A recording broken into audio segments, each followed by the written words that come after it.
All right. Welcome to Football Roundtable. Today is July 31st, and in a little less than 24 hours, football, in some way, shape, or form, is back. We may not be happy about it, but it is what it is. Tonight, I am joined by Eric and our resident racist commentator, Dave.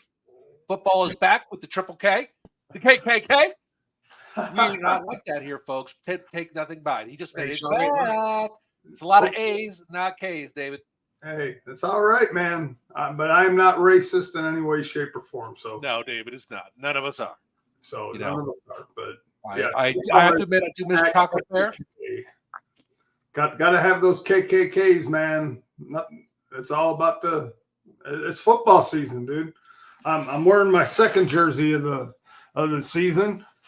Throwback to the Minnesota Viking great Dalvin Cook, who is still a free agent and is waiting to be signed by somebody. Maybe somebody will take a chance on him. I know he's getting older, but hey, you know who should take a chance on him?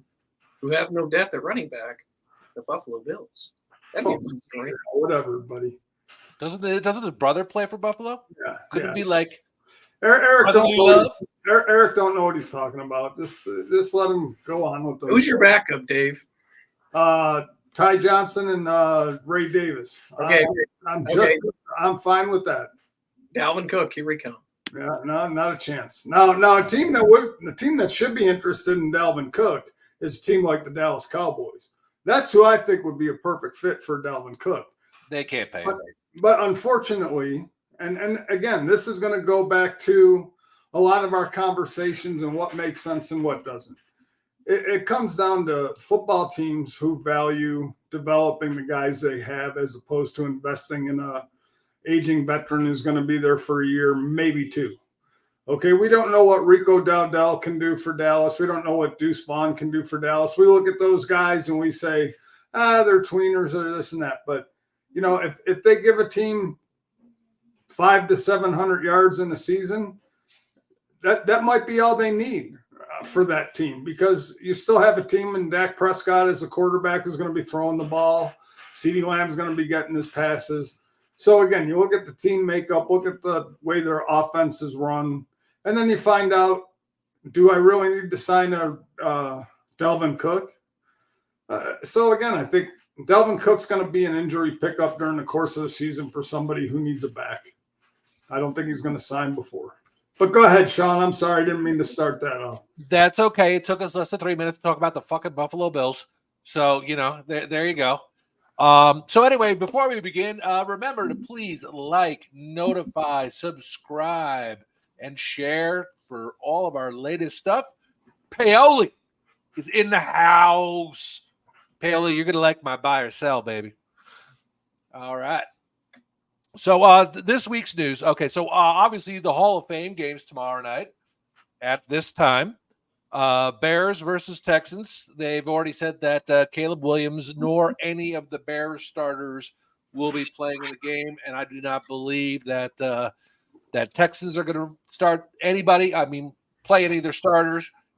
And this is kind of where preseason, I believe, is heading, where you're maybe the last game of the season you're going to see a series, maybe a quarter of starters, just to kind of get the feel for it. But I don't think we're going to, when they keep whittling down the games, you got to see what you got. So I don't think we're going to see starters for another couple weeks. Eric, any thoughts? I'm really interested to see some of these games as I get older. And I watch football and I see what happens in December or November. Some of these guys that are playing now, may not have the same impact on the same team. They may end up on a different team, but they'll be called up from a practice squad call up late in the season. And, you could have a left guard now who is in a developmental spot, or a right guard in a developmental spot that has to then go in and play some important football late in the year. So it's good to keep track of what's going on. It's good to keep track of who could end up being good down the road. I like to see these names because you just never know. I think last year we were down at the quarterback position. We were down to 12 backups maybe, or beyond that. There's a lot of backup quarterbacks having to play football. Some teams had, I think Cleveland had like 3 or 4 quarterbacks they played through the year. So, I'm interested. It's football, man. You could have, an 8th grade team playing a 7th grade team, and I'm going to watch it. So I'm excited. Football's back. It'll have my attention, and bring on preseason. Yeah, my only issue with not playing starters in the preseason, or very limited starters, and I understand that you have a shorter time span to go through and look at your backups and see which guys are going to come out to make the team, and I get all that, but I think the one problem that if we watched anything from the beginning of the season last year, especially going to the 17-game season, I think the one thing that we really noticed about the shortened preseason was the first couple weeks, at least the first 2, maybe the first week and a half, were really sloppy football. You didn't, and there's some teams that really have to, based on their schedule and based on what they have later in the season, they really have to get out of the gate and get off to a good start. Otherwise, they're going to fall behind, or have the potential to fall behind. I'm not going to say they will, but they have the potential to fall behind because some teams have an easier schedule at the beginning of the year, and then those games that are tougher at the end of the year, the beginning of the year is where it counts for those teams. And so it's a double-edged sword. I think as much as you want to look at your depth, as much as you want to get those backups, the reps to find out what you have in terms of depth, for some teams, I think you need to come out and get the ball and get the feel of your offense and defense, the way it's going to go. I think you got to get that flow early. Otherwise, those teams that when it comes down to it are going to be behind just because they have a tougher schedule the second half of the year. Yeah, and it used to be like the starters played like 3 quarters, then a half, then a quarter, and then they stop. But anyway, okay, so Eric, this next one news thing is for you because I got to hear about this from a Steeler fan. Okay, so Russell Wilson strains his calf because they got him pushing a freaking sled. What the? Why? I try not to curse here. What the fuck? Yeah, so not a great idea. There's a new strength and conditioning team in Pittsburgh, and their attitude is, the standard's the standard. So whether it's a quarterback or a lineman, they want them doing all the same strength and conditioning and keeping things on the same level. So, I mean, Russ is in fantastic shape, but I don't know if I'd have him pushing a sled. But to be honest with you, hi, Jeff. I don't know if I'd have him pushing a sled. To be honest with you, the talk of the town is it's given Fields an opportunity, and Fields is performing at a decent level enough where people are the same thing I was just talking about on the chat with you boys. People are his measurables. He's fast. He's athletic. He looks good in shorts. And he had a good practice today in pads. Because his measurables are there, their people are falling in love because Russ is taking less. I think the Steelers, what they really want, and I'll be honest with you since you brought it up, is they want Fields to win this job because he's younger and they can invest in him in the long term and they can play him right away. So if he does win the job, they can part ways with Russ. And I think that's what they're looking for. And they've given him the opportunity, and Russ being out has given that opportunity. Now, I think Russ would have better command of an offense and is a smarter quarterback. Fields can make that amazing play and make that happen. So do you fall in love with the guy that can make the amazing play and that can breaks down, can run 75 yards and outrun a defense, or do you go with the guy that can command an offense and drive it down the field consistently.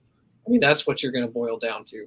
But Jeff's on, so I can't wait for his opinion. So Jeff, go ahead. So I don't have an opinion, but I'm saying, so you want a quarterback? Is what you're asking is, do you want a quarterback or do you want a guy who can make a play in a game because his quarterback skill is atrocious and it hasn't gotten better in the offseason.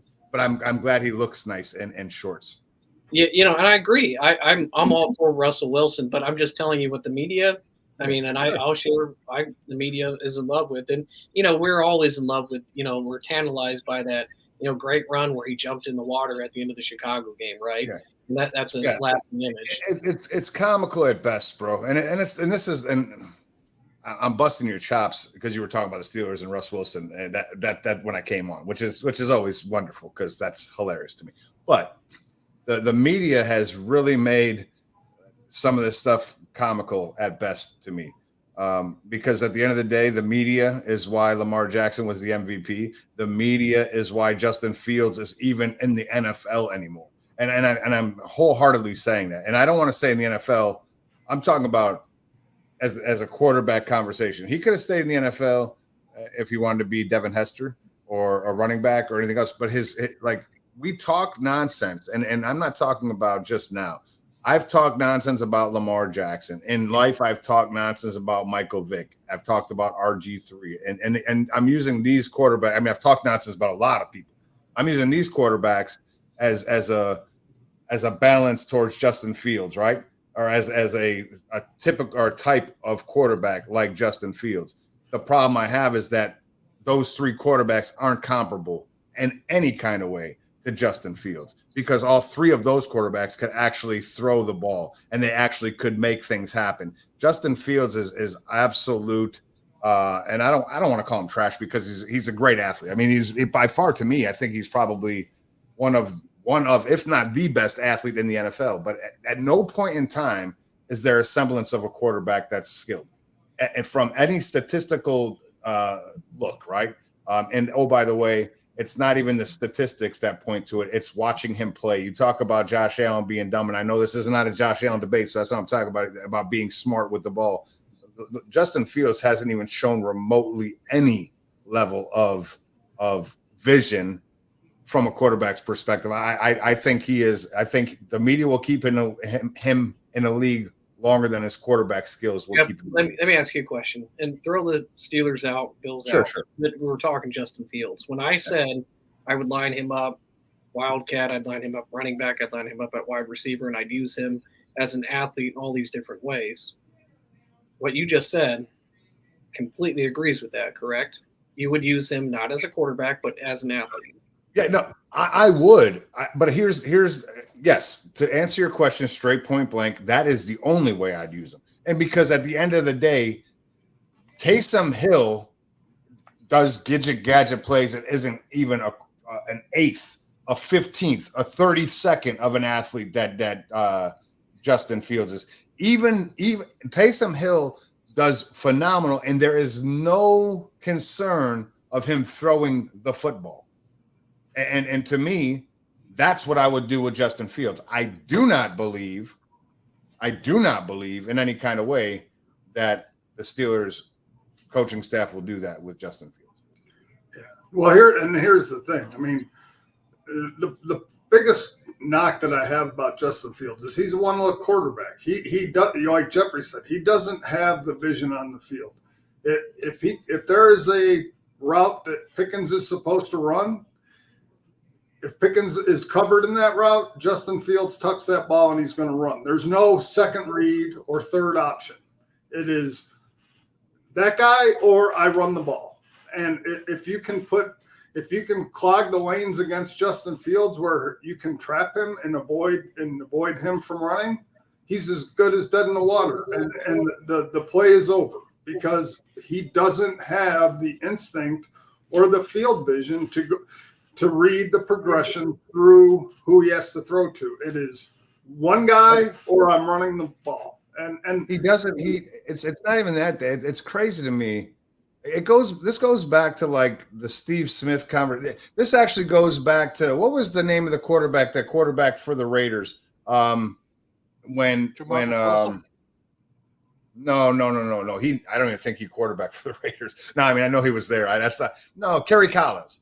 Kerry Collins when he had and this might have been who was his receiver? Was it with the Giants or the Raiders? Was it Randy Moss? No, I mean who was his receiver that was like, listen, Tim Brown? No, it was. I'll think of it. No, it wasn't him either. I'll remember. But it was funny because he couldn't get a ball to him, and whoever it was, he moved on and did great things. But the funny thing was that Kerry Collins always thought that he wasn't open. He wouldn't throw it to him because he wasn't open. But the reality is the dude was always open. He just had to throw the ball, right? But I say that because Justin Fields, his vision is silly, but he doesn't like it's. He feels as though people are covered. You know what Justin Fields needs, and this is the problem. I think, my opinion. Any quarterback that's gone to the combine over the last 10 years that I've watched, in any practice, I couldn't care less what they look like in practice because there's no pressure in real life. I mean, there's pressure, but it's not pressure. But anyway, any quarterback in the combine, college, can stand there and on whatever yard line, have a receiver run or a go, and throw it to a wide open receiver. And it's interesting because if you look at the passes in which they keep showing replays of Justin Fields connecting with a receiver down the field, a DJ Moore, what it is no overtop safety, a corner that got beat, and he's running a combine route. He's not throwing any lead passes. He's not throwing between defenders. He's not. And if there's any coverage in that space, he's gun shy to throw, and he moves out and he rolls, and then he gets sacked or he runs a nice run. The bottom line is, to me, and this is the part that's just completely and will always be until such a time that it changes, baffling to me, because Justin Fields, you can tell me that their offensive line is horrible. I won't argue the point, but even teams like an IE, maybe that team that one dude played for, Joe Burrow, who has for 3 years straight had the worst offensive line. The only worst offensive line in football at that time were the Miami Dolphins, who had the worst historic offensive line at 32, and the Pittsburgh Steelers at 31. That was 3 years ago. I mean, just so you're tracking it. And this isn't. I'm not talking about your brand new top two offensive line, Eric. I'm talking 3 years ago when they had the second worst offensive line. Cincinnati had a worse one, or number 30. But Jeff, real quick, KD came on. Let me ask KD, because KD and I, we've talked, and he's got the coaching expertise. KD, real quick, and then we can not move on. Yeah, you look awesome in those shades, by the way. With the hat, have a go time. Looking motherfucker. Yeah, but hey, you know what? Hey, real quick before you do ask the question, I was about to talk nonsense, but I forgot, so I gotta say this. KD, I was gonna say, bro, it's 8:25. It ain't that bright, but you're in Colorado, so I forgot that there's a time difference. So I was about to be like, you keep them on because you cool like that. No, I'm kidding. Yeah, hey, it's like almost 90 degrees right now. I believe it. So yeah. we know we have an affinity to one read and run quarterbacks, since you've watched one for forever and a day. So with Fields, would you keep him at quarterback, or would you use him as an athlete in many different ways, which we talked about? We've talked about it on the chat, but let's do it live, because Jeff and I are actually in agreement, which is a rarity. The apocalypse must be happening. But give me your opinion. It's no way I'd keep him in the NFL. That's all I'm saying. So my thing is this, right? It's just like what I was alluding to in the chat, right? If he's not going to bring me something different that Russell Wilson is not going to bring to me, then no, I don't want to risk him, right? But if he's going to get in there and change the dynamic of the game, I think you force yourself in a dilemma as coaches of, hey, okay, look, how long can we keep this going with the running quarterback? And then if he gets injured, right, you lose. Not only do you lose that, but then you potentially go back to a quarterback that wasn't the best option in the first place. So I think you kind of handicap yourself. If I'm them, I'm trying to be as how I want to put it. I want to be as specific as I can week to week on who I'm playing.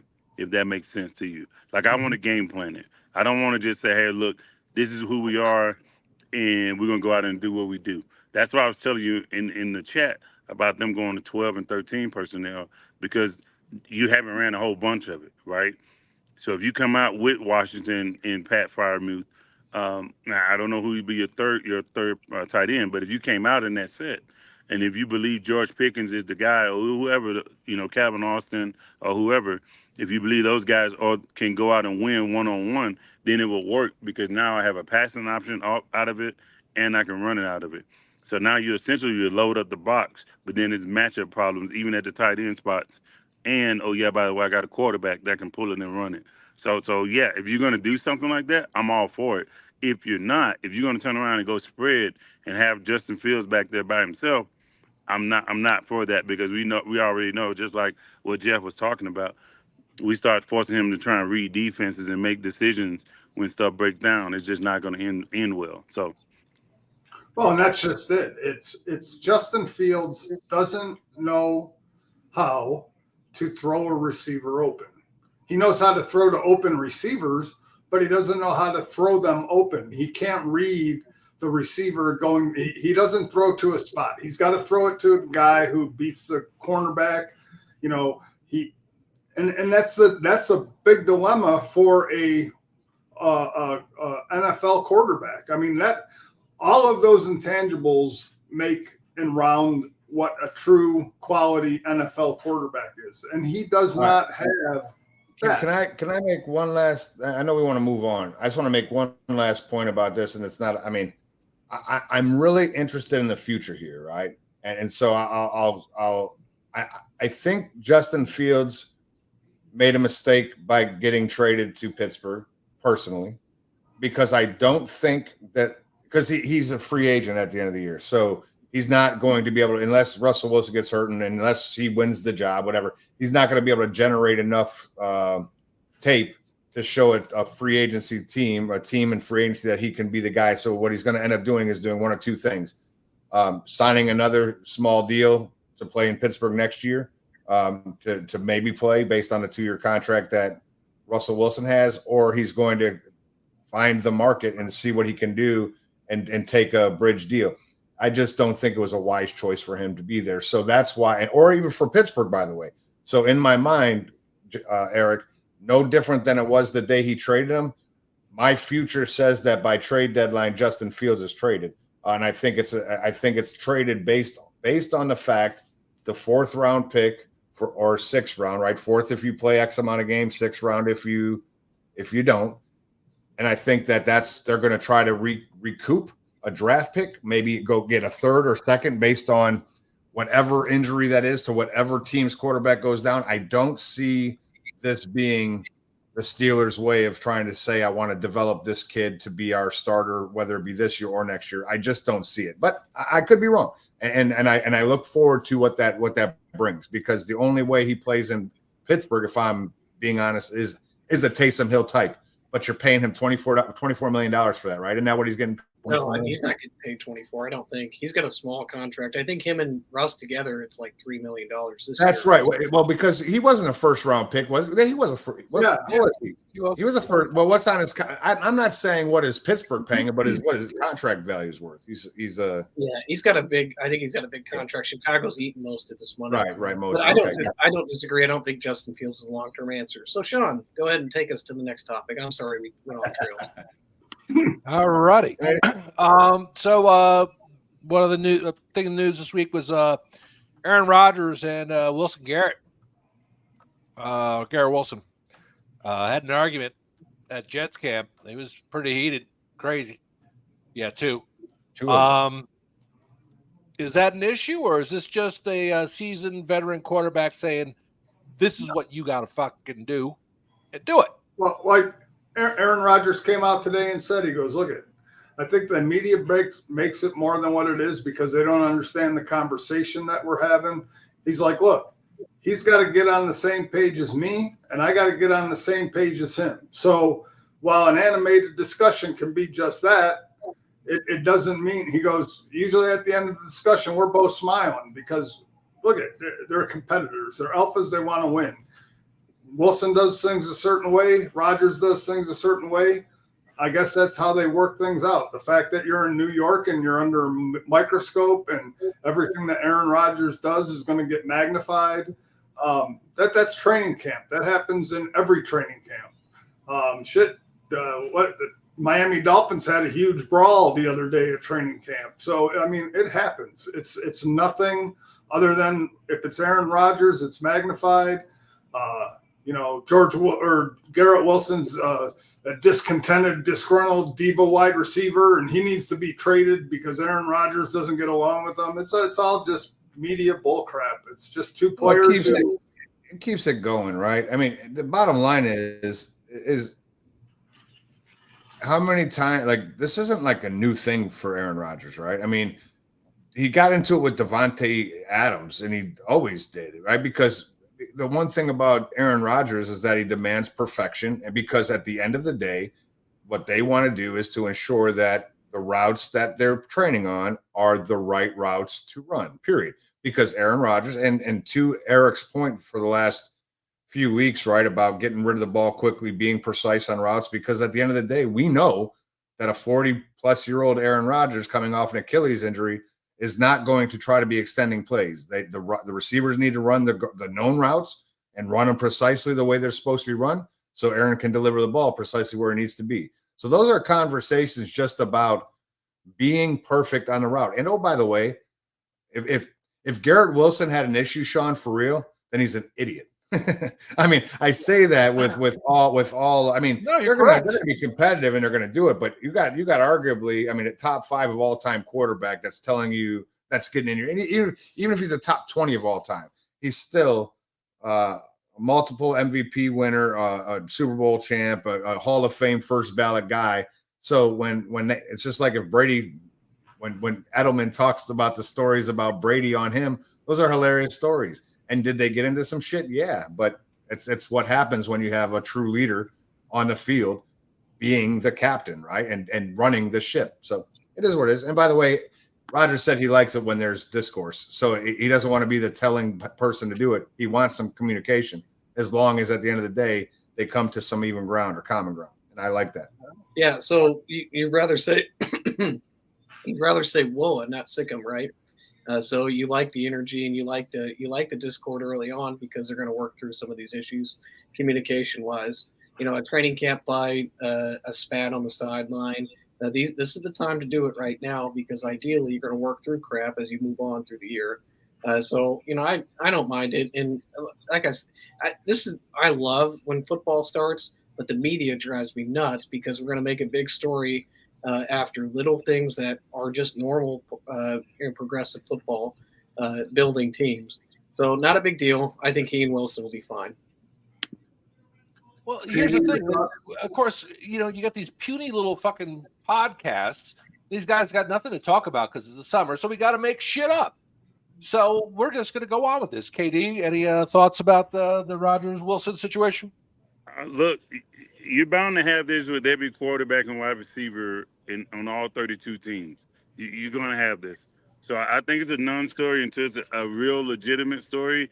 We are still visiting this in November, December timeframe. Then we can talk about it. But until then, I'm not trusting any story that's coming out right now.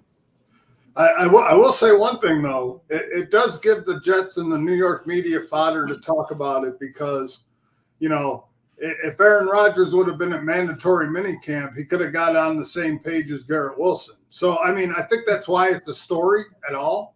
I think, like I said, I think in every team, you got defensive players who are yelling at defensive players. You got quarterbacks, wide receivers, offensive linemen. It's just part of the thing. I think they make it up as a big story because of the fact that Aaron wasn't there and now these guys aren't on the same page and they should have been there to be on the same page so it wouldn't come out in training camp. And it's just crap. All right. So Bears wide receiver DJ Moore got a 4-year, $110 million extension. It's like $82 million guaranteed or something like that. KD, what were your thoughts? Love it. The reason why I do love it, he didn't break the bank. So if all else fails with some of the wide receivers that they have, they can potentially go out next year and pair him with somebody else if Keenan Allen doesn't work out, or if Keenan Allen gets nicked, they can bring in a third option. I don't know about the Romeo Dunze panning out to what they want immediately. And then also they can use that to shore some other positions, but not him not breaking the bank. I do think, not having a Justin Fields on the team, that would have kind of, took away from some of the things that he could have gotten. So I think right now it's like the perfect marriage between the Bears and DJ Moore. I can tell you right now, a lot of receivers are looking around though, and they're probably mad at the fact that they feel like they're better than DJ Moore, and they feel like he got paid before them, even though it wasn't, the whole 30-year. I mean, I'm sorry, 30 million a year. Uh, it's still significant, a significant chunk. But I do like where they're going now. If they can just keep their defense intact and possibly get some veteran leadership, I think they'll be okay. Yeah, no, I agree. I think it's a great deal. I think it's great because it keeps DJ Moore and Roman Duze tied to Caleb Williams for a couple years, so that as Caleb Williams grows and those two, the main wide receivers are on that team. I think Keenan Allen has 1 year left on his contract, or maybe 2. I forget what it was, but even then you still have that Caleb Williams, DJ Moore, Roman Duze, that combination there, and that'll pay off for the rookie. It's not going to be like he's going to be going through receivers. So I think it's a great deal. And DJ Moore earned his money last year, and so good for him. DJ Moore's earned his money every year. It's unfortunate for DJ Moore that he's been on real shitty teams throughout the entire career. I think what's interesting, and no one's talking about that part as much, is that he's the first ever player to have his first 10 years guaranteed. And all his money's been guaranteed since he came in, which is pretty badass. Regardless of what it is, it's not incentive laden and it's not breaking the bank. But DJ Moore, in my opinion, and that's part of why I don't really give Justin Fields a lot of freedom. You can talk about a bad offensive line. DJ Moore is a great receiver. He was a great receiver in Carolina. He's a great receiver, regardless of who's throwing the ball. You just got to get him the ball. And you could talk about anyway. But yeah, good for DJ Moore. I'm glad to see him. He's well worth the money. All right. So let's move on to the next one. CeeDee Lamb and Dak Prescott last Friday and Saturday, respectfully, they were sent offers by the Dallas Cowboys. Neither one has signed yet. So Meg Paoli sent me this thing about Jerry Jones was talking about doing the option play, and this is how it goes and whatever. And oh my God, it was painful to watch. If you have a chance, look up the video. It's fucking brutal. Do we think that, what the hell's going on? They just sent new offers. And here it is Wednesday. We haven't heard nothing. I'll tell you an interesting thing I listened to the other day, Sean, which is, I think from a news outlet thing, we as fans hear or see and make our assumptions based on, what we feel as though that's happening. And you might get a beat reporter from the team that says some stuff. But it's interesting because what's Jerry Jones's son's name? Steven. Yeah. So Steven came out and said, because they've been hit by not offering CD a contract up to this point, right? They've been hit for not re-signing or extending Dak Prescott, knowing that Micah Parsons is going to be having to get paid as well. Said, but the thing that's interesting that no one really talks about is that they couldn't even approach CeeDee Lamb with a contract. When was Justin Jefferson signed? 3 weeks ago, 4 weeks ago, a month and a half ago? I can't remember when. It's been a minute now. I think he got his contract in May. Yeah. So, but you had Justin Jefferson, AJ Brown, Devonta Smith, and then there was another receiver that got paid there's another one. I can't remember who it was. I know Jalen Waddle made some money. Amon St. Brown. Anyway, CeeDee Lamb told the Cowboys, do not come with an extension until he named 5 receivers. To those 5 receivers get their deals. I don't even want to entertain them until I see what they're getting paid. and now they know. So the bottom line is, one, CeeDee Lamb set the precedent to when he could get extended or not. He wouldn't have signed an earlier extension because he didn't want to sign for less than what the top guys were making. So he wanted to see what that market was.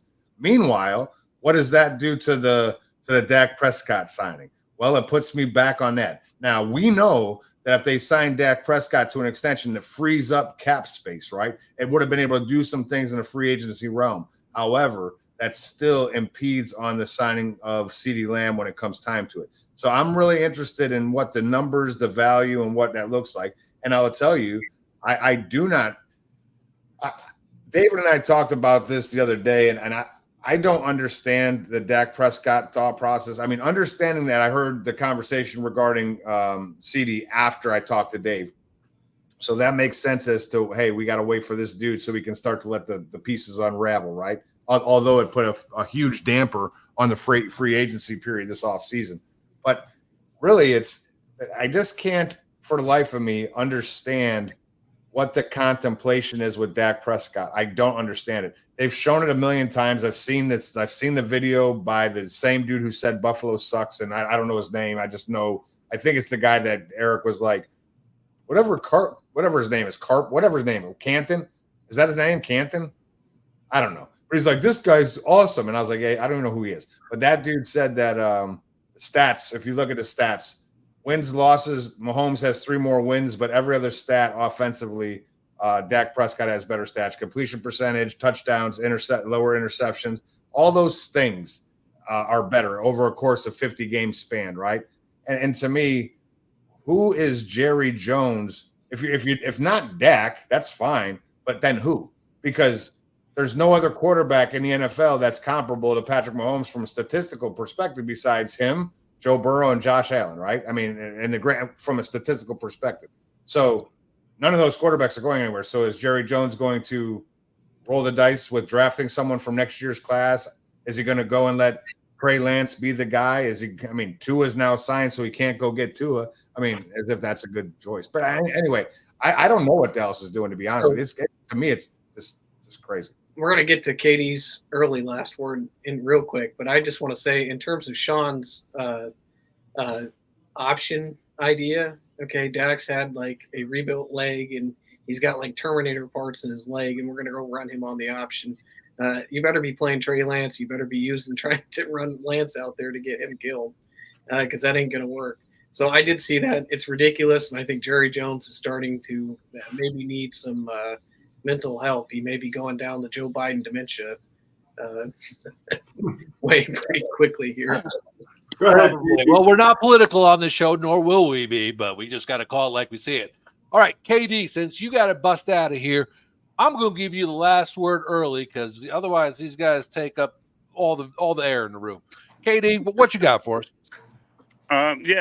So if you guys haven't talked about it already, tomorrow is the Hall of Fame game. So we back, baby. We're officially back with football. Look, don't be like this guy to my right as you guys looking at the screen and go buy a bunch of jerseys of losers. So buy some winner jerseys. It can be, Lamar Jackson. It can be Josh Allen. It can be Matt Milano. It can be Chris Olave. It can be anybody. Just don't buy any of those black and gold jerseys that this guy's gonna tell you to buy. So at the end of the day, though, football is back. If you guys gonna go check out a game, like I always tell you guys each and every year, you can't fight, don't fight. If you see somebody about to fight, please disengage, go get security or something, and it'll save you one of the ass whoopings that you haven't had probably in a minute. And also, you don't have to worry about going down riding on the humility bus either.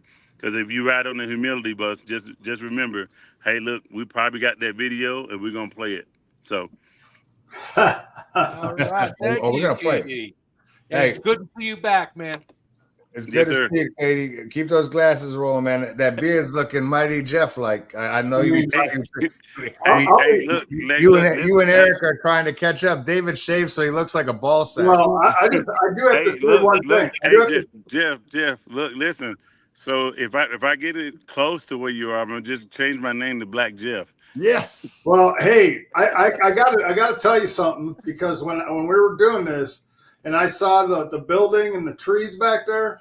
I mean, I thought we were getting like Bill Cosby from prison on the show. I was like, Wow. Hey, hold on. Don't you dare do me like this. Hey, so I want to let you know that I'm not in jail. Hey, hold on.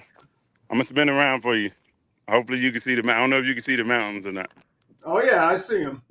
I see him. You see the mountains, David? I do. I see grass and some trees. I see the mountains are back in the background, man. You just look warm. Get some All right, KD. All right, Easy, so bro. yes, bro. sir. All right, man. Hey, thank you guys again, and I'll see y'all sometime next week. All right, sounds good. All right, man. Thanks for coming on, buddy. Yes, All sir. right. Hey, real quick, Sean, before you move on, just want to address Corey's message. Check your message. Hey, I just checked it. I smiled, I laughed, and said, my bad. I never even see that. You saw that you sent me a message, so I'm glad you said check the message. I was out of town, and I didn't see instant messenger. But that being said, we promised. So Corey's asking, hey, I haven't gotten my ring yet from the fantasy football thing. He got the belt. Hey, Corey, by the way, post a picture of the belt on the group, right? But hey, for all the ring winners, you will receive your ring before the first kickoff of the first week of the next season. So that's a guarantee. You'll have it in your mailbox, man. I still got your address. I'll get it out to you. My bad, bro. Life has been lifing, so I appreciate your patience, man. And thanks for checking up. All right, go ahead, Sean.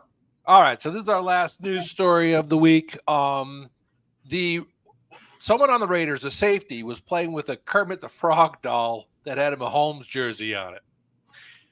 And they brought it to Patrick Mahomes' attention. And this is why I love Patrick Mahomes.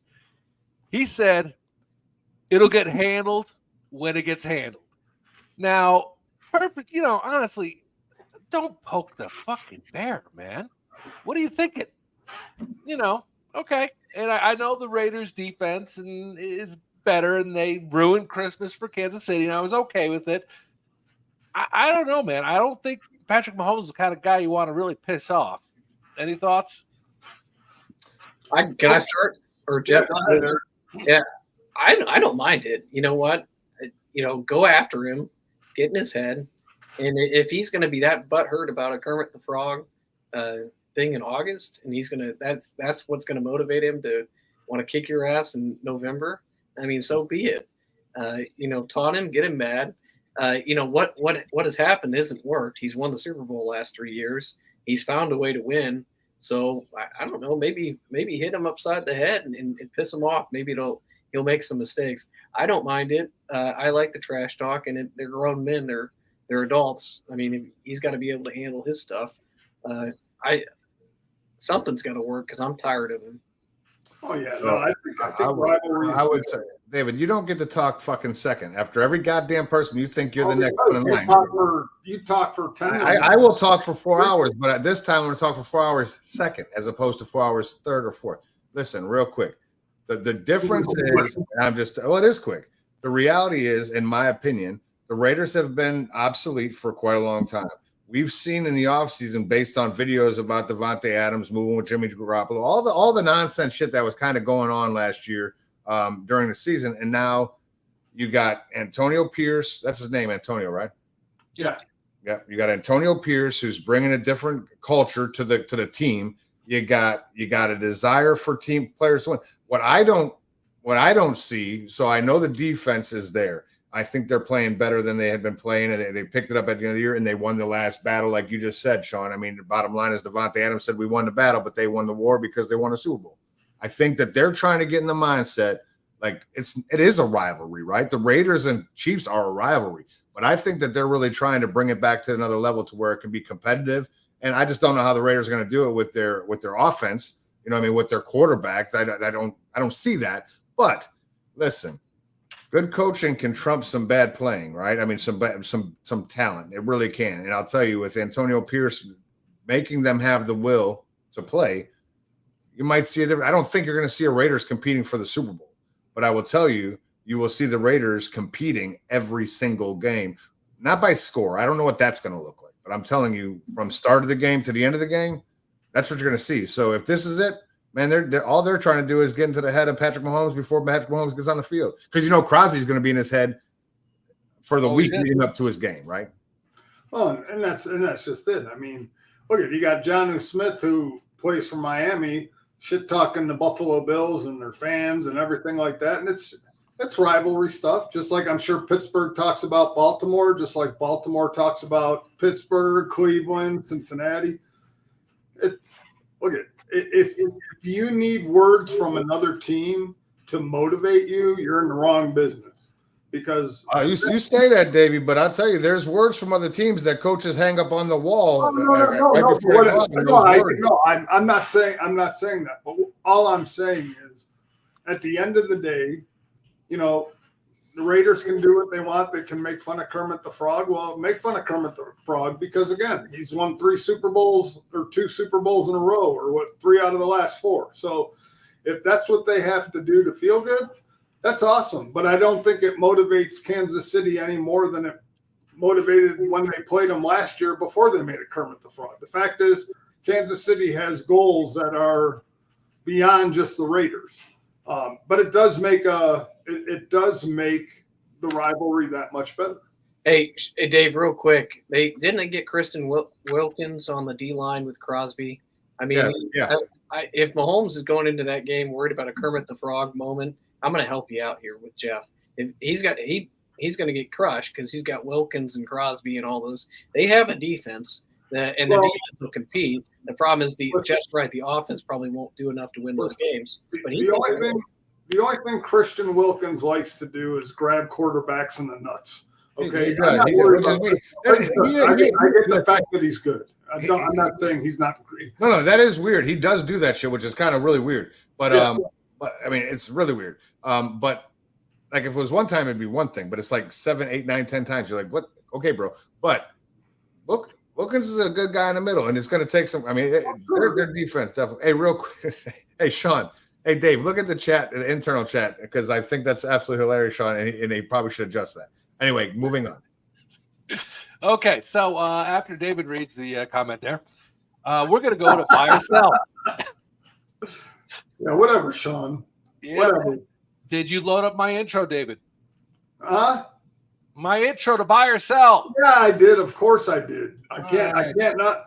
Yeah, you call me racist because of my back, but you're like whatever with this. FTC's going to buy or sell. I'd buy that for $1. Buy it. I'm buying it. I'm buying it. I'm buying. They're selling, Mortimer. Look, lady, whatever you're selling, I ain't buying, yo. Well, you idiot. Get back in there at once and sell. All right, bring up the slides. Okay, so the first one, and this all comes from neilnetwork.com. I am having to reach deep into the internet now, like places I probably don't want to be, but these bold predictions. And so this first one, CJ Stroud and the Texans make the AFC Championship game. Are you buying or selling, Jeff? Man, I'm going to sell it. I'm going to sell it because I don't know who they are. And that's my problem. Is I think the division's gotten a little tougher. I think they're talented. I think they're coached well. All that stuff. But it's very difficult for me to buy that unless I was going to go off the fact that last year was what they are or who they are. I think last year isn't a sign. I think you have to figure out the identity, you know what I'm saying, of the quarterback because he had a great year. You know who else had great years as quarterbacks that won Rookie of the Year? I mean, it was great to see RG3 win it, right? We know where he went. It was good. There was a couple different quarterbacks that won Rookie of the Year. Not to mention Ben, but anyway, but neither here nor there.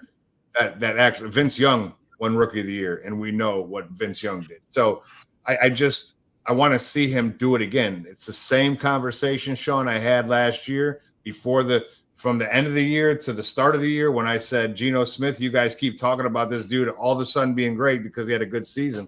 Well, we saw what happened. Doing it twice in a row sounds good. Only the good quarterbacks do. I believe CJ Stroud can. I don't think they make the AFC Championship.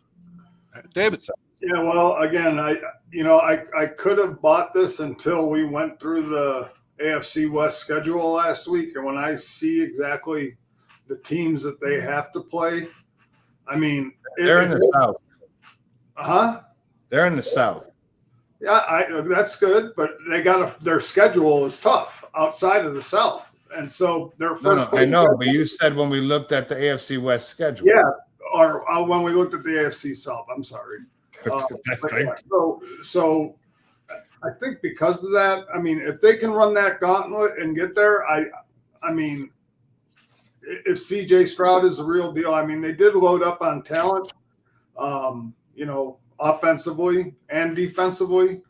But again, and I do believe in CJ Stroud, but I am going to sell this just because I think their schedule is a lot tougher than what they had to go through last year. And I don't think people expected the Texans that they got last year. I mean, I think at the beginning of last year, I think we were all in pretty much agreement that they were going to be another top 3, top 5 pick in the NFL.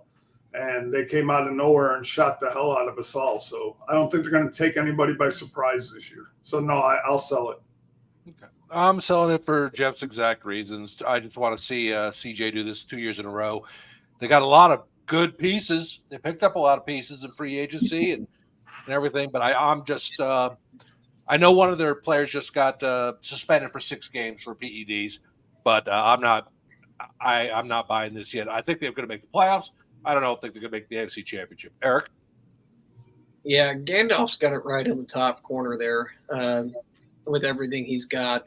The real fascinating thing this year is, coaches, especially at the NFL, will watch hours and hours and hours of film, and the difference between winning and losing is a half second on a release or a half second on a thought process.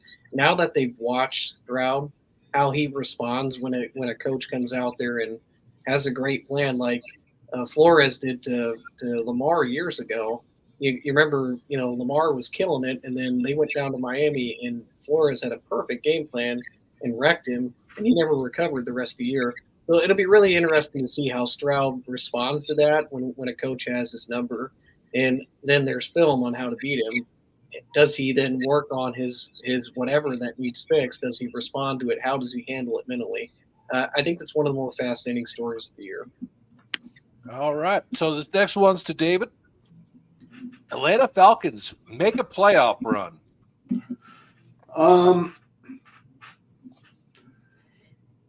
I could see it as long as they don't rush Michael Penix Jr. into the lineup, as long as they're patient. I think their defense is pretty decent, especially in that division in the NFC South. I don't think there's any juggernaut team. So, again, I think if they use Bijan Robinson a little more in the run game to go along with Tyler Algier, because I think Tyler Algier is like one of the unsung heroes of that offense. I think when he touches the ball, he makes things happen. So I believe if they use both of those players properly and Kirk Cousins doesn't make too many mistakes, I believe they can get and make the playoffs. Do they make a run? Do they make a huge run in the playoffs? Probably not, but I believe that they're good enough to get there. So I will buy that they make a playoff run. Okay. Well, I am selling it. I think they can make the playoffs, but they're not going to run. If they make the playoffs or lose in wild card weekend, they're out. It's over. Goodbye. Eric. I know you guys are going to laugh at me, but my gut says I think Carolina's going to be a lot better than they were last year, and so I see the Panthers being better. The Saints, I don't like the Saints. I like the Bucs. I think Tampa Bay is going to be really good. So, I mean, the division's still crap. I still think you can win it at 10-7. I'm going to buy it because I think they can get to 10 wins because the division's crap. I do think Carolina's not going to be 3-14. I think they'll be 7-10. But I think they're going to be better and it'll be more competitive. But overall, their pieces, can they figure out how to use Kyle Pitts, who's a great athlete, who's been not used? Drake London's good. I think they can. And so I'm going to buy that they make a playoff run, because the question is do they make a run to the playoffs? Yes, they make a run to the playoffs. Are they going to beat Detroit or anybody else? No. Jeff. Yeah, I'm buying this wholeheartedly, and and I'm going to tell you, one, I do not believe the division's close. I think Atlanta is far ahead. You talk about Penix. Penix not going to see a football field this year. As long as Cousins stays healthy, Penix will not play football. And Cousins is a 4,000-yard passer, high touchdown interception ratio. The Falcons gave up 21 points per game last year, which wasn't great by points, but yardage they gave up like they were like number 7. And what that tells me is that their offense put them in shitty ass situations to have shorter fields. Bottom line, so they didn't have to go far to score points. Bottom line is, I think that the offense doesn't do that this year because Kirk Cousins makes a difference. You talk about playoffs. If they make it to the playoffs, they win the division by games, not a game. They win by games. And I think Tampa's a good squad. I just think that Atlanta's that's much better. All that being said, in the playoffs, there is no, minus San Francisco. It's the only team that is the juggernaut. I love Detroit, and I think Detroit will be good. I mean, I think Detroit will be a tough team to beat. But the reality is, until Detroit is squashing folks in the playoffs, because they didn't, I think Atlanta has equal opportunity to walk in. I don't think Atlanta is a Super Bowl contender, because I think San Francisco takes the conference. But I think that when you look at all NFC teams, okay, they could beat Philly, they could beat Dallas, they could beat the Rams, they could beat Detroit, they could beat Chicago, they could beat Green Bay. I mean, they can beat these teams. I'm not saying they will beat them. Atlanta they can compete with those teams. So anyway, they can make a run.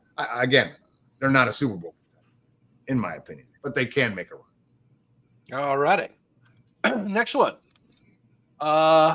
Jacksonville Jaguars finished last in the AFC South. I'm going to go first on this one. That's a tough one. I can go either way on this one, but I'm going to buy this. I think that Indy is going to be better if Richardson stays healthy. I think the Titans are good. I think they're a lot better than people give them credit for. And it would be hysterical for me after paying this quarterback $70,000 million and then he shits the bed. It'd be kind of cool. So I'm going to buy it. Eric. Yeah, I mean, Sean, I get that feeling too. The Titans are going to be competitive, but they've got a coach in his first year, and I don't know if he'll have a great grasp of the team yet. So, I mean, everything you say, it comes down to the Titans. The Colts have some pieces. Like, the defense isn't bad. The line's not bad. Can they get enough production from a quarterback that's only been doing it for 3 or 4 years? I mean, we'll come down to that. I don't know if I trust Anthony Richardson because he's just not been doing it long enough. Freak athlete. I don't know if he's kind of Justin Fields. I mean, we talked about it. You can disagree with me. I don't know if he reads the field quite as well, and there's not enough film on him. So I'm going to buy it because I think the Titans can win it. I don't think they're going to be as terrible as Jeff thinks. I think the Colts have some pieces. You know, Colts can grind it out, and if Flacco has to come in, he showed last year he can win some games. So I'm gonna buy it. I think Jacksonville will finish last because I'm not a big Trevor Lawrence guy. I don't think they're that good. Jeff. I'm selling this, and I think Jacksonville wins the division. I mean, here's I think Indianapolis. Like I wasn't shaking my head in disagreement on a positive way, on an upside, Eric, as far as the matchup with Justin Fields. What I was saying is this, and I this may be the one conversation that actually baffles me that I keep hearing. Like all the Josh Allen drama and all the other shit we talk, it's just we talk shit, whatever. But this Anthony Richardson stuff is kind of just baffling. The dude played 4 games. He finished 2. The only thing upside with this dude was a really freakish athletic thing that happened at the combine. His college stats are trash. I don't care what he did in college, and he didn't do good there either. I heard someone say Colts were one play away from making the playoffs last year with the backup. That backup is better than the 3 starters that have shown that between Daniel Jones, this guy right here that we're talking about, Trevor Lawrence, and another dude, Mustache Mick, what's his name? Minshew. Gardner Minshew. I said Mustache, but that dude has like nothing last year was different than what he's done his whole entire career. Like the fact that he's not a starter right now, named a starter, and with the Raiders is baffling. But here's the deal: Richardson, they don't have a good squad. They have Justin. I mean, I love their running back. Their line is is splotchy at best. Their defense can do some things here and there. And Eberflus, who's the coach with the Colts? They replaced. Exactly. They don't even fucking know. Shane Stricken. Yeah, good on him. Love him. I don't know shit about him. He replaced Frank Reich because he sucked. Listen, bottom line for me, Indianapolis is finishing last in that division. I think Tennessee's done a lot to bolster their team all the way around. I think Texas has – I'm saying Jacksonville winning the division. I mean, Texas should win the division. I'm saying Jacksonville has the talent based on dollars and receivers and linebackers and safeties. They've got a good line, right? I mean, Jacksonville should have done better last year, and they faded. But they still were one. I mean, all they had to do is win the last game of the season, and they're in, right? Just like the year before when they had when they kicked out who was it? Jacksonville kicked out Tennessee, right? Yeah. And then Tennessee did it to them last year, right? Anyway, bottom line is Tennessee should win the division or at least be competitive. Houston's going to be competitive, and Tennessee will be around there. Jacksonville's good. Indianapolis finishes last in the division. I'm selling this shit. Like I'm going to buy this because I think the one thing, and it's not because Indianapolis is leaps and bounds ahead, but I think the one thing that we see with Jacksonville is they're a streaky team. But more importantly, I mean, the year before they go on a streak to knock out Tennessee. Last year they go on a losing streak and miss the playoffs. And the fact is, I think if you rattle Trevor Lawrence and get his confidence shaken, I don't think he responds well. And I think a team that can rattle him and a team that can get them off their game, this team goes into a tailspin because they don't know how to come back out of it. And for that reason, and again, I look at the Colts, not because of Anthony Richardson, but I think last year, if I'm not mistaken, the first 6 weeks of the year, the Colts were without Jonathan Taylor because he was coming off of a knee injury before he started playing full time because they had Zach Moss as their starting running back. So I think a healthy Jonathan Taylor in that offense with Anthony Richardson, Michael Pittman, and the addition of Xavier, or what's his name? The wide receiver and the new guy. Hey, listen, real quick. I'm not jumping on to interrupt what your thought is. I'm jumping on because I have to leave. My daughter needs to go to work and I got to take her. And she just hit me up. So my apologies, guys. I'll let you complete the show. I'll hit you up. I might even get on while I'm driving, but I'll talk to you. Good to see y'all. Thank you for coming on, Jim. To your point, no, if Flacco plays, they might compete. But like I said, I just look at what Jacksonville's done, and again, they're streaky, and if you get into their head, I don't think Doug Peterson's the kind of coach that can coach you out of that. And so for that reason, I'll buy this. I think they do finish last. All right. So the next one is Kansas City Chiefs complete the three-peat. Eric, buying or selling? So the error for winning, the margin, is razor thin at all levels, okay? And so to be able to do it twice is a feat. Can they do it 3 times? It could be the will to win. It could be offensive linemen who's just not quite up to snuff. I'm going to sell it because you have the odds of it happening, the things that need to happen, the razor focus for 3 straight years, really hard to do. I mean, you're talking winning some really big playoff games again against some really competitive teams, which should be – and I really think the AFC is going to be a lot better. I think the Jets are going to be good. Josh Allen could take Buffalo on a run. It could happen. Lamar is still Lamar. Pittsburgh has a good defense, whether you guys think they do or not. There's a lot of good teams in the AFC. I just don't see it happening. So I'm going to sell. Yeah, I'm going to sell this. And I say this because, I mean, do I think Kansas City, based on their quarterback, their head coach, and the stuff that they do I think they have a team from that perspective that can do it? Sure, I do. But, you know, you're coming in there with one proven wide receiver. Rashee Rice's situation is still up in the air. You don't know if he's going to get suspended before the season or what's going to play out with that. They have Hollywood Brown and they have the rookie Xavier Worthy. You still have Isaiah Pacheco at running back and Travis Kelce, but, you know, they won last year based on their defensive play. I mean, all in all, I mean, Mahomes was still Mahomes, but at the end of the day, last year that team was carried by the tremendous defense that Kansas City showed.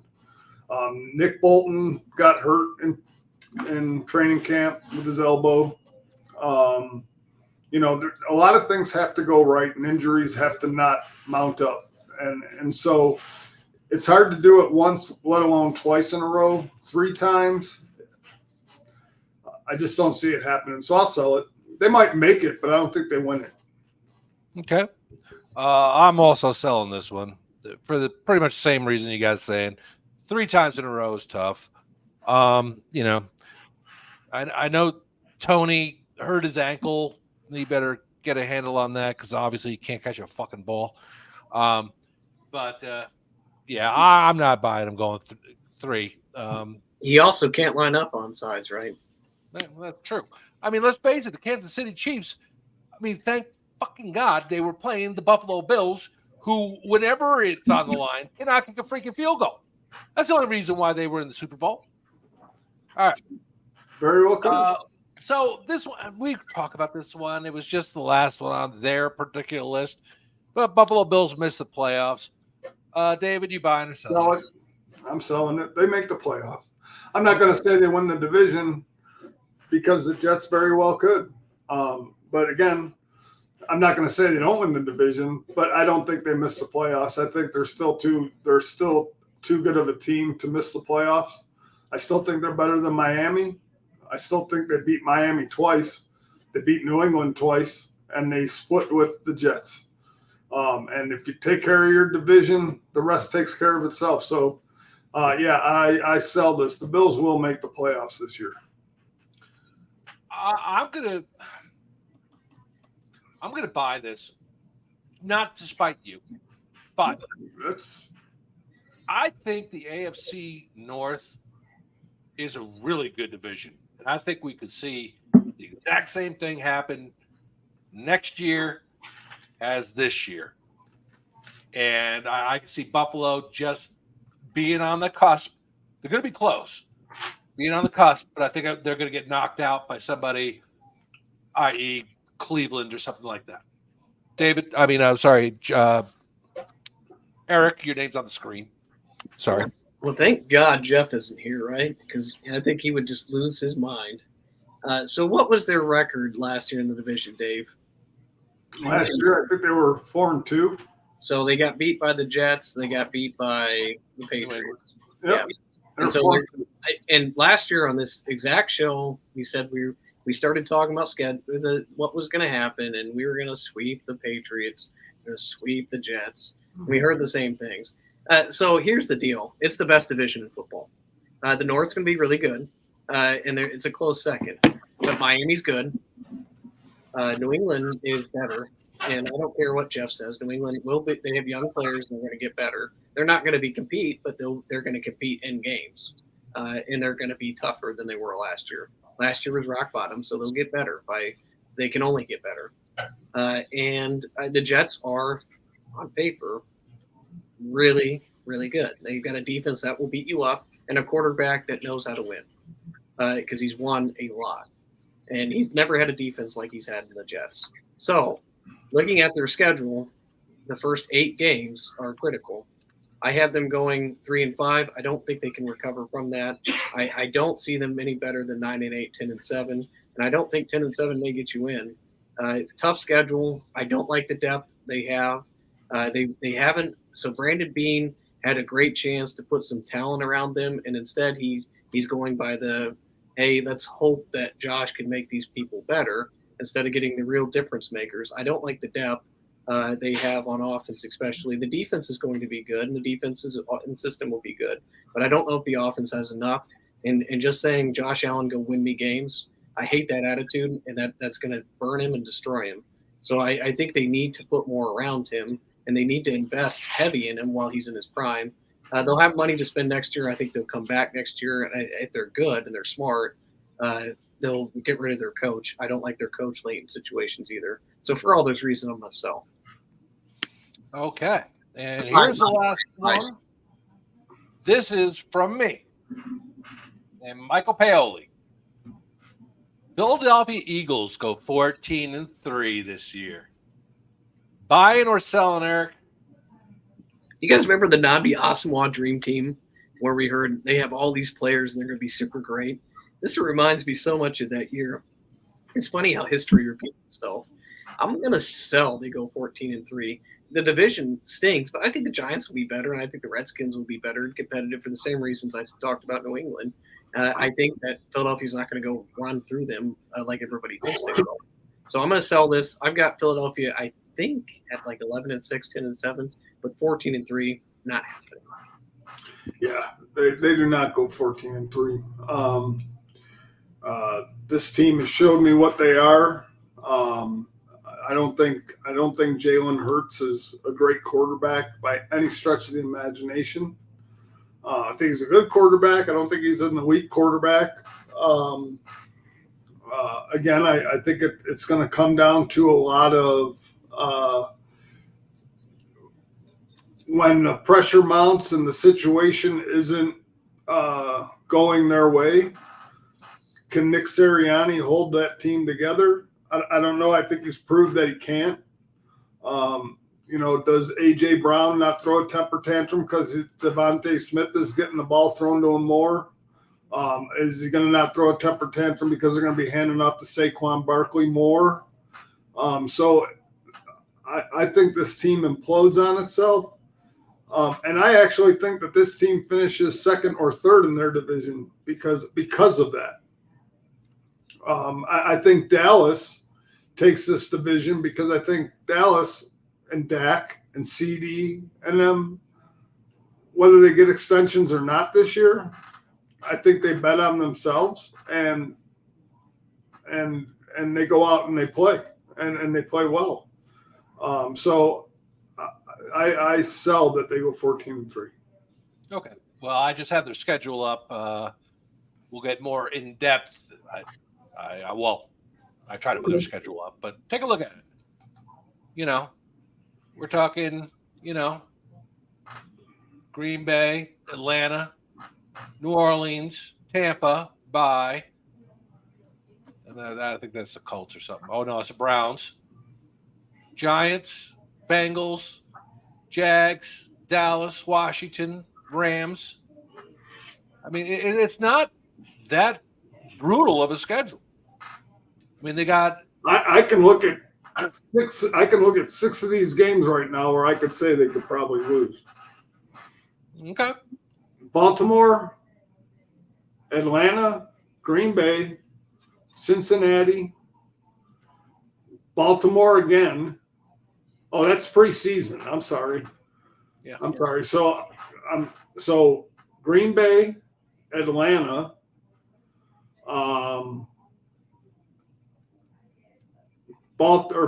Cincinnati, the Rams, Baltimore, Pittsburgh, and maybe Dallas at the end of the year.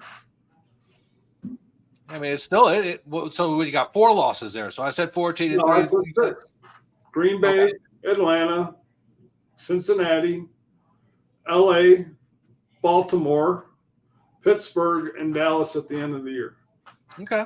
I mean, they're playing against Green Bay. They're not at Green Bay. They're in Brazil. Yeah. And they do have to go to the Bengals, and they have to go to the Ravens. Yep. You know, it's going to be interesting, but it could happen. It's a tough schedule. If they get through that, if they can end up 14-3 with that schedule, good on them. I just All right. I mean, they were 11-0 until they came to the Jets. All right, so listen, guys, we got 15 minutes because I got to get out of here at 6:30. Once the season starts, I'm going to obviously budget more time.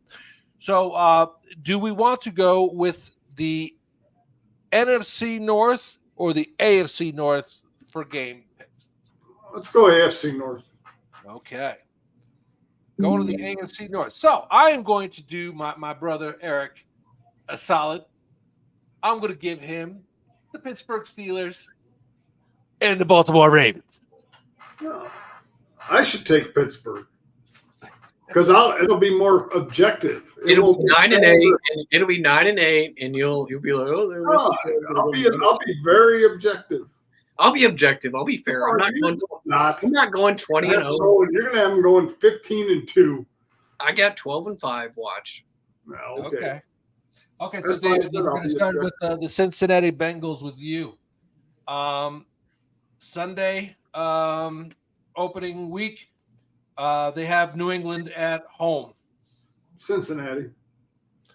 Then they go to Kansas City. Loss.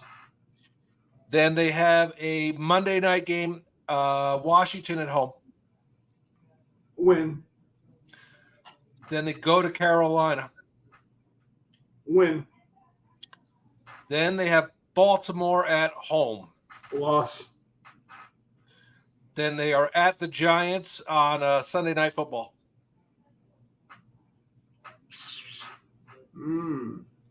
That's going to be a good game. I'll say a win. Okay, then they are at Cleveland.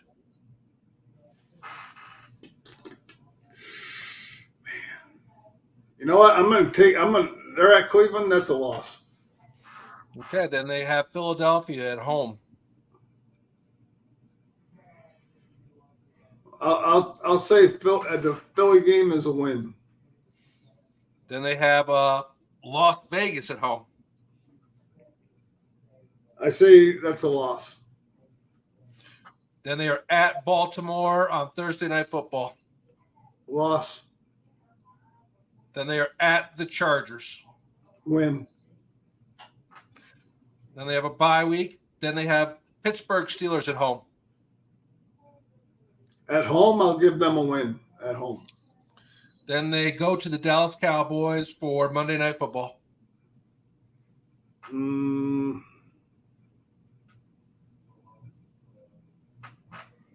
I'll say win. Then they are at Tennessee. Win. Then they are on Thursday Night Football, and they have Cleveland at home. That's a win. Then they have Denver at home. Win. Last game of the season, they go to Pittsburgh.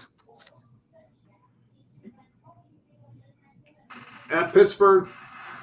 Yep. That could be for a playoff spot. It probably will. I say it's going to be a loss at home. I say Pittsburgh wins the home game. Okay. 1, 2, 3, 4, 5, 6. So you got them going 11-6. Okay. Not bad. All right, Eric. Let's see how much you can get under KD's skin. Start off with Baltimore. Week 1, Thursday Night Football. They're at the Chiefs. I'll give a loss there. They have the Raiders at home. Win. Then they go to the Cowboys. Win. Then they have the Bills at home on Sunday Night Football. Win. Then they go to the Bengals. Loss. They're at the Commanders. Loss. Then they have the Buccaneers on Monday Night Football at the Buccaneers. Loss. Oh, fuck. That's the Ravens? This is the Ravens. I got it. Yep. Jesus. Then they KD's going to pop right back online. They're 3-4 right now. You're fine. I got it. You're funny. And then they are at the Browns. Win. Then they have the Broncos at home. Win. Then Thursday night football, they have the Bengals at home. Win. Then they go to the Steelers. Well, I'm gonna give them. They'll beat Pittsburgh and lose at home. So I'm gonna give them that one. Give them a win. Okay, then they go to the Chargers. Win. On Monday Night Football. Then they have the Eagles at home. We'll give them a loss there. Okay, then they go to the Giants. I'll give them a win. Then they have the Steelers at home. So I said they'll lose that one. Right. Then they go to the Texans on Christmas Day. Yeah, it's going to be tough for both Pittsburgh and Baltimore. Both play on Christmas Day. They got to go on the road. So since they got to go on the road, I'm going to favor the team at home for the comfort. All right. Then they have the Browns at home. I got them sweeping Cleveland. 1, 2, 3, 4, 5, 6, 7. 10-7. Damn. That was ugly. Okay, so David, you have the Cleveland Browns. All right. Okay, week 1, they have Dallas at home. Loss. They go to Jacksonville. Win. They have New York at home. Giants or Jets? Doesn't fucking say. Oh, Jesus. Well, if it's the Jets, it's a loss. I want to say, I'll tell you in a second. Preseason. It is the Giants. Giants at home, I'm going to say it's a win. Then they go to Vegas. Loss. At Washington. Win. At Philadelphia.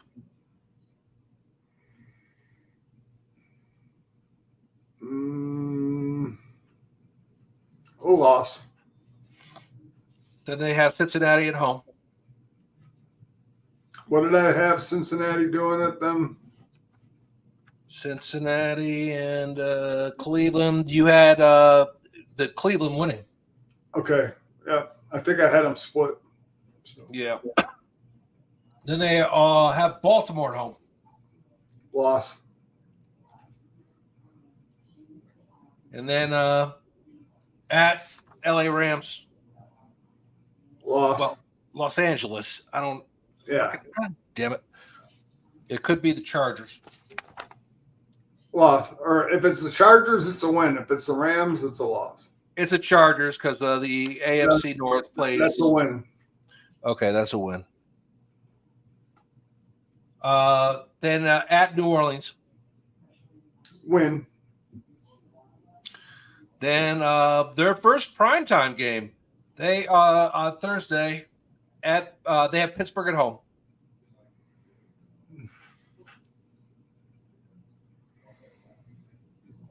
At home, I'll give Cleveland a win. Then at Denver, have 8:15 on Monday Night Football. A win at Denver. Then they have they go to Pittsburgh. A loss. Then they have Kansas City at home. A loss.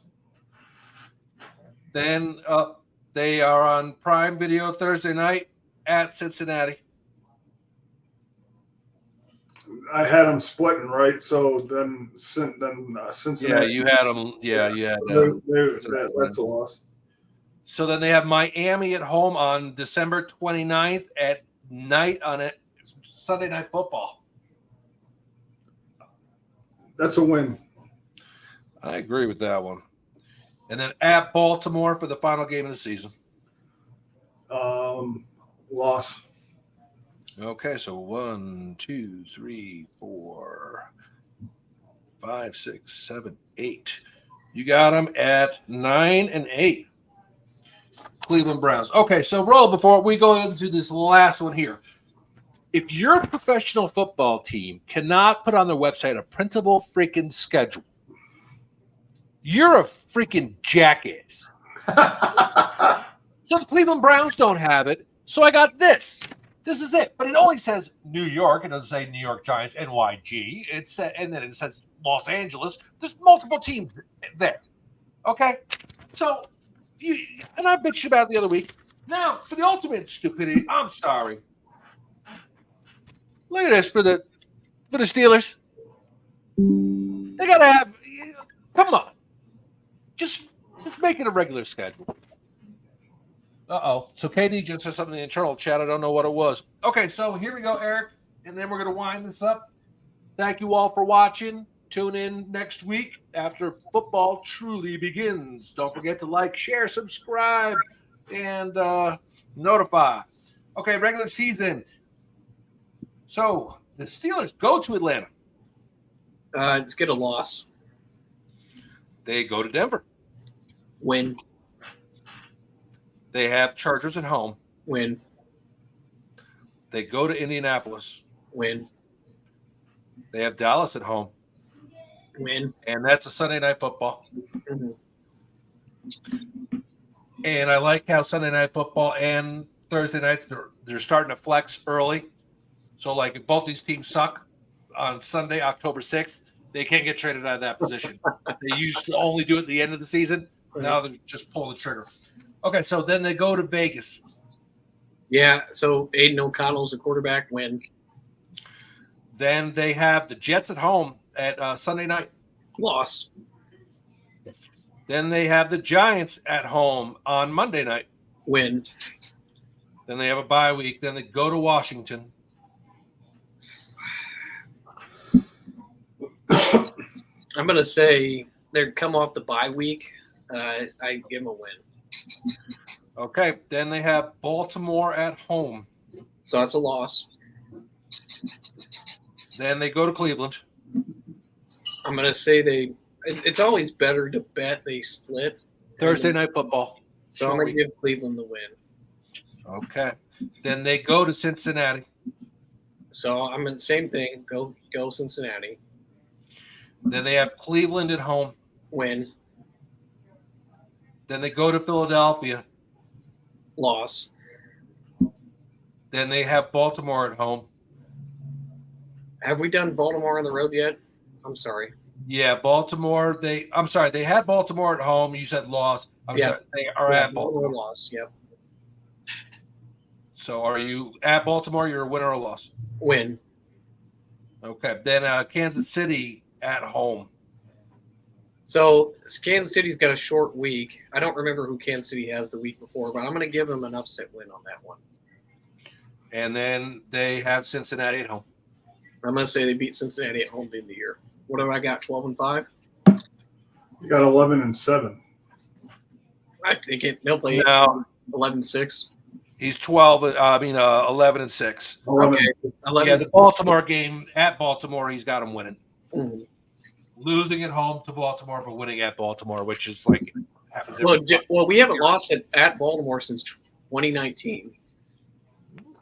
Oh, this is interesting. Okay, so we're going to keep all these, and we'll be at the end of the year seeing who was the best.